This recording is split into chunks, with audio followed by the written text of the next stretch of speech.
Hello. Hello. के बोला था? हम केटी बोला तानी। हम तो हर दिल के पेटी बोला तानी। का करे तारा? नया साल में मुर्गा और दारू घींचा तानी। मुंह बका। तो तहरा गइला के बाद जियते कहाँ बानी?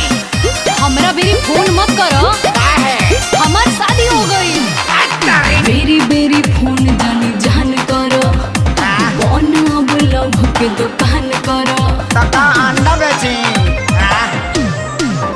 ए बेरी बेरी फोन जानी जान करो। अरे कौन अब लव के दुकान करो।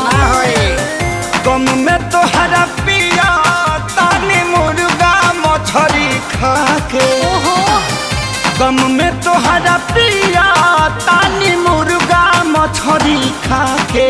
तो नया साले में करब बवाल वो तारा ससुरा में आके।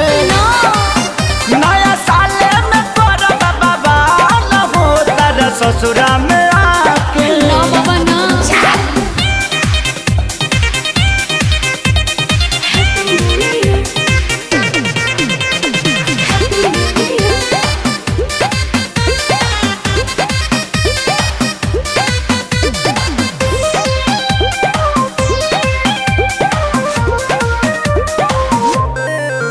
नया साल में हमरा के तेजा हो। नहीं हो सकता। मैसेज मोबाइल पर भेजा हो।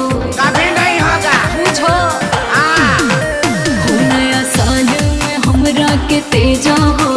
जनी मैसेज मोबाइल पर भेजा हो। तो जब ले जियब जानो नंबर ना डिलीट करब हो। तहरा इला के अब नाही वेट करब हो। पिटवाई तू। सभे अपन लभरी संगे नाचत हिला के। तो नया साले में करब बवाल हो तारा ससुरा में आके। मरद मारी लगी। नया साले में करब बवाल हो तारा ससुरा में आके। Happy new year. Happy new year.